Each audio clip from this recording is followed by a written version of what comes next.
বুঝনারে জলে কাদা হলো তোমার গোটা ঘর, পা পিছলে পড়ি পাছে চলতে লাগে দো।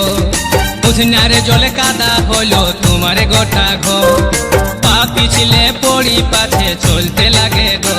তোমার